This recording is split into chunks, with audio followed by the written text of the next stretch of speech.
All right, I want to welcome on a special guest. And actually, he was the last person we interviewed on our old podcast. But our special guest is the Roundball podcast, Armando Bacot from UNC. How you doing, dude? Good, man. Glad to be here with y'all. Y'all my guys. Yeah, well, you have made my life miserable for the past year. You've been a real piece of shit in my life because you just absolutely beat the shit out of Duke for every single time.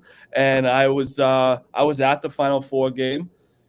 You came out hurt, and I was like, oh, like I hope he's all right, but he's beating the shit out of everyone. And yeah, no, you've made my life miserable. Just wanted to let you know that. That's good. That's what I'm here for.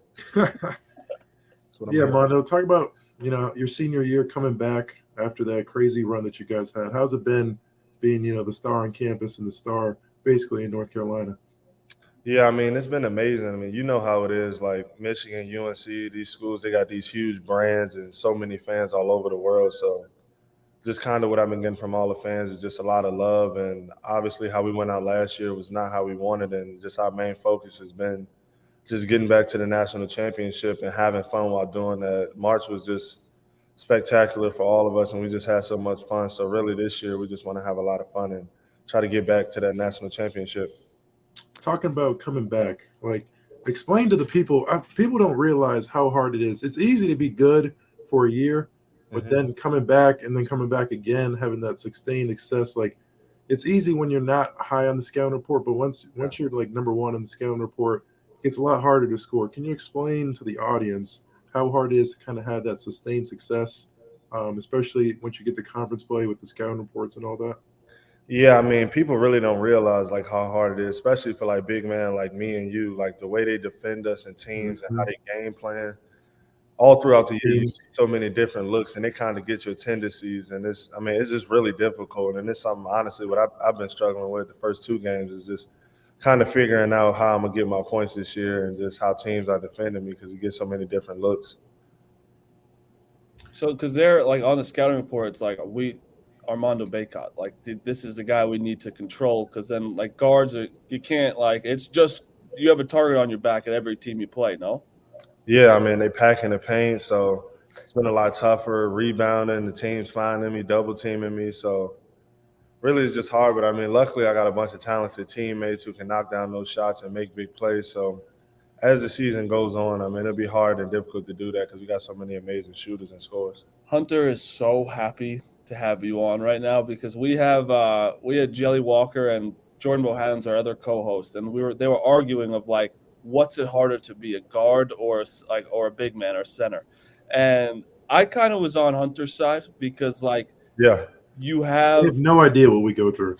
I was thinking because guards like you have 300-pound men elbowing you, just hitting you the I entire. mean, it's I mean, it's ways where you could like possibly like take out a big man and like just say you can live with everybody else going. Well, as a guard, I mean, you got screens, down screens, this stuff you can really, find ways to ease up yourself and get easier looks at scoring. But as a big, sometimes teams they just would just live with just you having to pass the ball out and other players. Exactly. That That's is the true. thing that would kill me, Marty. Like on Twitter, if if a team double teams you all night and like you say you only have like 6 points, but the team double teamed you all night and your team won by 20, the talk on Twitter will be how like, okay, yeah, we lost, but we shut down him. I'm like, they don't understand how their whole game plan was to stop us. And Yeah. Yeah, I mean, some of the looks like you get, and like you got to really like know basketball and really see what's going on to be able to see like how hard it is sometimes to find ways to score. No, there'll be morons on Twitter like me that'll be like, "Oh man, Dickinson sucked tonight. This guy was trash, fucking 4 points." But I know what you mean. They're double teaming you, and there's no way for you to get open besides yourself because, like Mondo just said, like he's you're setting screens for these other guards to get open. No one's setting a screen for you to get open, really. Exactly. It's just one on one. how's it like playing with Pete Nance? I was a big guy. I was a big You Pete jerked him Nance off this fan. entire year, by the way. I'm a big Pete Nance fan. Ever since Northwestern playing against him, I knew he was nice. Yeah, Oh, now he's been great. I mean, having a new player is just hard to kind of, indoctrinate them early on in the season. And we kind of just been figuring out these first few games, and I feel like us as a team got to do a way better job of just getting him involved more because he's so talented. He can score the ball in so many different ways, and just his versatility, especially on the defensive end too, has just made us a lot better defensively. And he can block shots. He can play the 5 and the 4, which is great, and that's definitely an upgrade from last year. Just us not having another 5-man. I mean, we just love him. I mean, he's a good kid, Northwestern guy, so he's a smart guy. We joke on him all the time about that, though. Like he's actually still doing homework and shit. Like he's Exactly, way too smart. He's gonna raise the GPA on the team. Yeah. Type of guy to listen to Russ. Oh man. Oh gosh. So I want you to explain, because there's another. You went from one of the most historic coaches in Roy Williams to Hubert Davis. So was that changed? Obviously, it was a good change. You went to the finals, but how is that going from a legend to a first year? And it's like, obviously it seems seamless.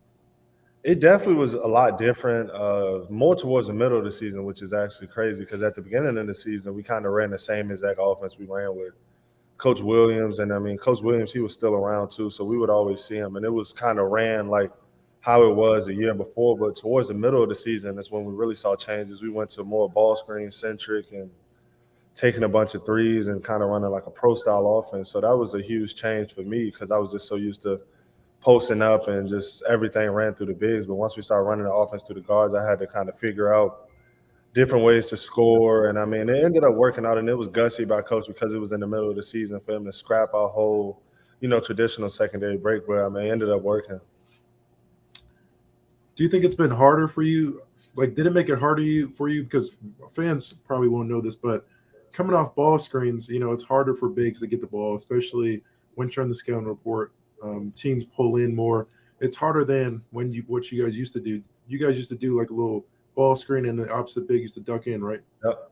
Yeah, I mean, it definitely was hard at the beginning, but I started to kind of fall in love with it. And Coach Davis, he kind of wanted to put us more in a position of kind of what it would be at the next level, just setting a lot more ball screens and being more in space. So it's something I had to fall in love with, and it's something that I got to be able to do. I saw an interview with Paolo this past week with RJ Hampton, and it was like he was explaining how weird it was because he was a freshman. Obviously, they kind of found out where he lived and shit on campus. Like, and he would have like families knocking on the door being like, "Can we get a picture?" Like, have you had, like, obviously if you think of UNC, Armando Bacot's the guy, everyone knows that. Or do you have like weird fan interactions at school? Because like it's so weird that you're a student at UNC. All the time, like it was this thing my freshman year where how you do like the poll everywhere, and then you kind of place your answer on the board and stuff. Yep. And like everybody would just put my name on the poll everywhere, and it'd be lectures with like 300 people, and it'd be like embarrassing because I'd be in the class. But I mean, like professors taking pictures with me, different things like that happens all the time. And obviously everywhere I go out in public in Chapel Hill is crazy. I was at the Wake Forest game actually, and I had to leave at halftime because it was pretty wild. And I'm walking out of there, and I got like 70 people following me to take pictures. So it's just all those type of things. I got a trick for you, Mondo. I got a trick for you. You got to jog. You jog. People, it takes them a second to realize who you are. And by the time they realize who you are, you're already gone. That's what I do. I mean, I wore an oversized hoodie. Like, I tried to be as discreet as possible. Jog. Well, you guys, we're talking to two people that are fucking 7 foot. Like, you're not very. We can see That's it. right. You got to jog through it. That's what I do at Michigan. And you have the blonde hair on top too now. So it's that hairstyle. Nobody is missing Armando. There's no running away. It is crazy though, where it's just like people like you're legit like celebrity on campus, and you can't really do much. I feel like. Nah, not at all. I mean, I just got to move a lot differently. My freshman year, of course, I was wild, having fun, just doing it all. But now it's like I gotta, hold myself to a different standard because I'm like the face of the school, and I gotta, have a good representation of everything. But I still have my fun too.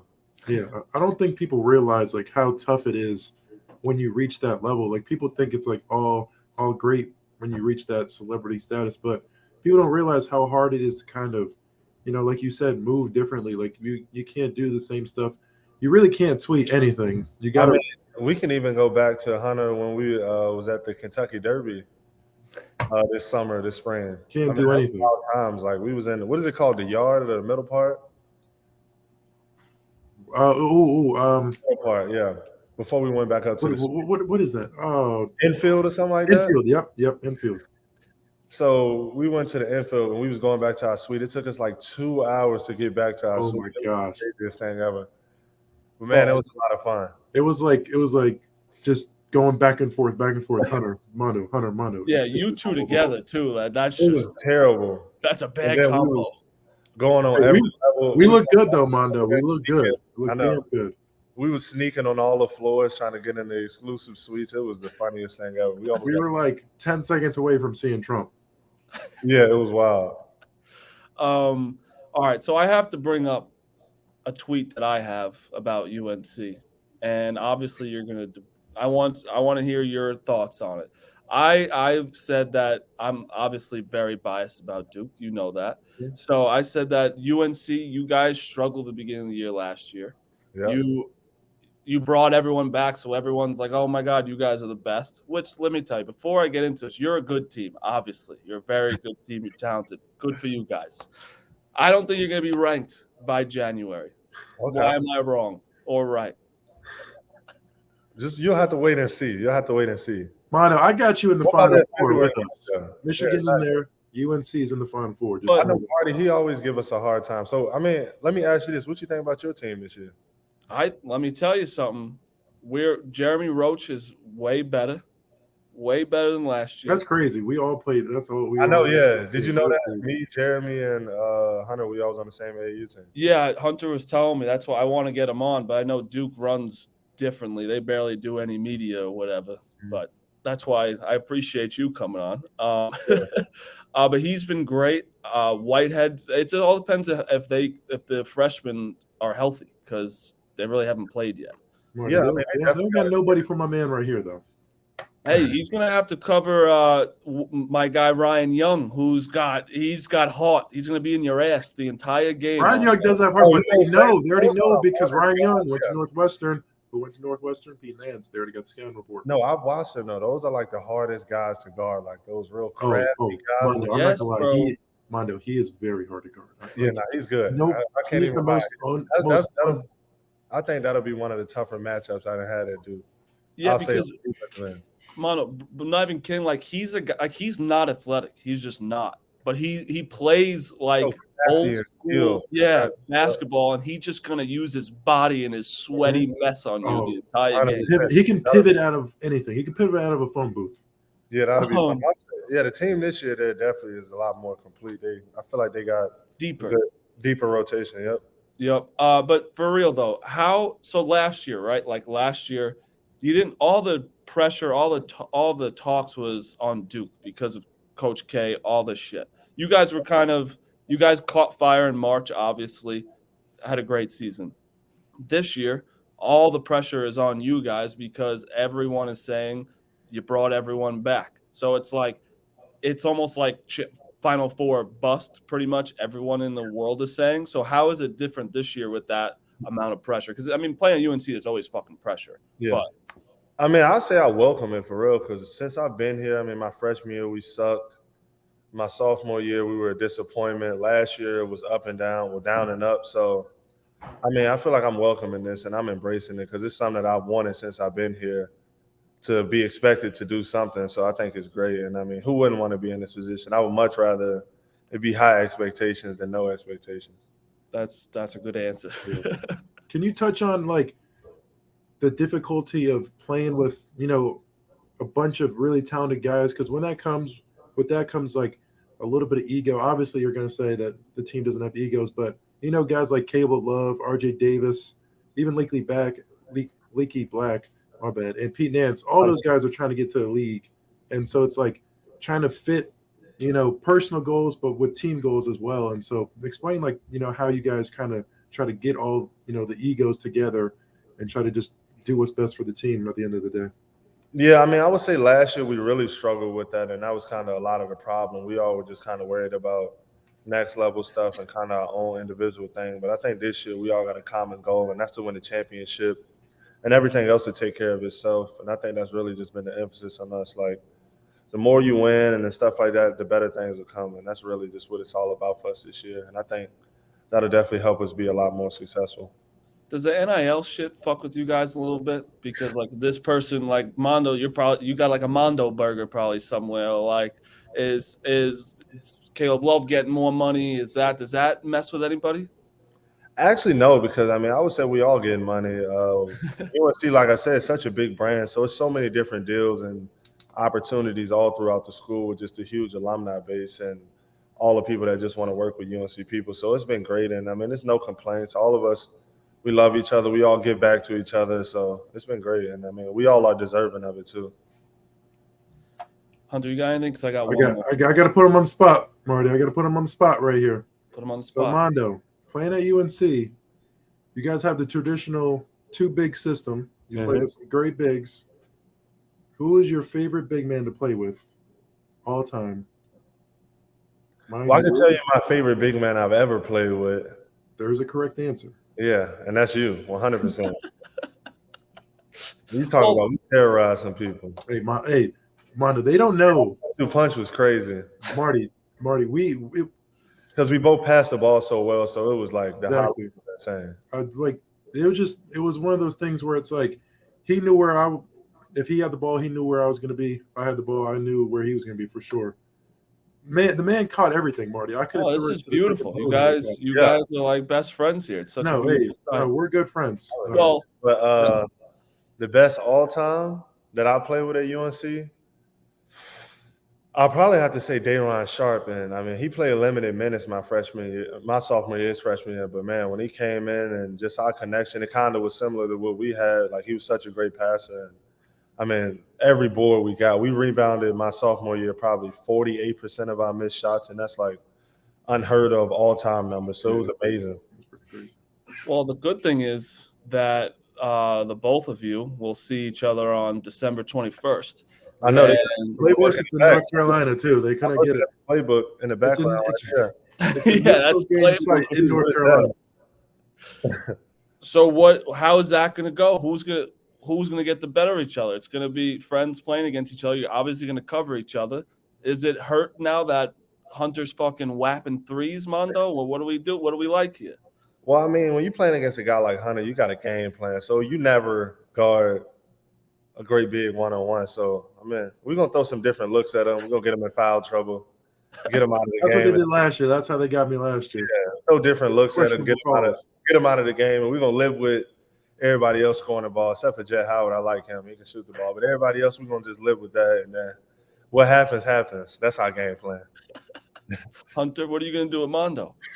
Hey, man, like you said, I don't know if we're going to throw multiple bodies at him. That's not really our MO. Juwan is big on one-on-one matchups, but, we'll see. Well, obviously, we play you guys at the end of December, right? Yeah, they coming to Charlotte, so, hey, it's going to be it's going to be all you. It's a lot of time between then, Marty. We got a lot of games we're game planning first, but no, it'll be a ton of fun. I really enjoy playing my friends. Obviously they're not your friends on the court. Mondo and me do a good job of He's the biggest shit talker in college basketball. That's why I've been trying. That's why this guy is going to be the best person on the podcast. Talk some shit to some people, not to you. Nah, you just got to wait for the game, man. We're gonna definitely get into it. It's gonna be fun. It's gonna be fun for sure. We might end up fighting. Who knows? But that's at the end of the day. If we fight, Marty, you heard it here first. Yeah, we might have to have you on right after just to talk about the shit talking. Gotcha. I'll say this though: you're looking at the two best bigs in the country, though. Yeah, sure. not some guy in the WCAC or WCC or whatever. I mean, listen, I agree. I'm not a Sheboy guy. I'm scared of Armando Bacot. I can tell you that. Drew Timmy plays the school the blind, so he's not at anybody. And this is me saying it, everybody. This is not them. I mean, you've seen what they just did versus Michigan State. They almost lost. We got Michigan State in a few weeks. They kind of got a squad. I like them. I like Michigan State. They can't really shoot, Mondo. They got two good guards. AJ and Tyson, big fans of them. Who's their three man? I don't know who their three. Hauser's solid, but P. Nance should be able to get that. And then Sissoko, he's strong. He is strong. I'm not gonna lie, not very strong. Not too skilled, but very strong, athletic. They do this thing though in transition. So you like Michigan State, huh? Huh? So you're a big fan of Michigan State? No. They got a good coach. They got a good coach, but no. Mondo, you guys got to be careful in transition. They're going to try to run behind you. So when you're running back, they're going to AJ and Tyson. They're going to try to weave and try to run behind you and look like a little screen almost. Mm-hmm. That's their MO in transition. So you're welcome, Hubert Davis. I appreciate it. Armando, to get you out of here, thank you for coming on. So there's another game that I'm going to care about a lot is February 4th against Duke at Duke. I'm going to propose a bet for you. Okay, let me hear it. That I don't want you because you don't have to do much, but you either have to tweet out saying like Marty Mush knows basketball, something like that if Duke wins. You don't have to say like anything Duke. I don't want to get you in trouble or whatever. And if you guys win, I'll buy Armando Bacot. And I'll do that. You'll do that? I got you. Boom. All right. There's a bet. And then I'll wear the Bacot jersey when you guys play the second time at UNC. Perfect. All right. That's a deal right there. The deal. I love that. All right. That's one of the fucking it's gonna be hard to say. It's gonna backfire on you, Marty. It's gonna backfire. You already know. Yeah, of course it always does, dude. But yeah, that's one of the best bigs in the entire league, Armando Bacot. Thank you for joining us. I'm excited to see you guys. We'll see also in January if you're ranked. We'll see. So we'll see if my take comes. Hey, you guys struggle a little bit with Charleston or whoever you played, I think, in the last game. Man, they so tricky, man. We had 2 trap games earlier. Charleston, man, they got all those shooters, and then they play 10 people. They're a solid team. But you won, so survive and advance pretty much. But, hey, thank you for coming on, bro. I really appreciate you. Thank you, Mondo. Appreciate you.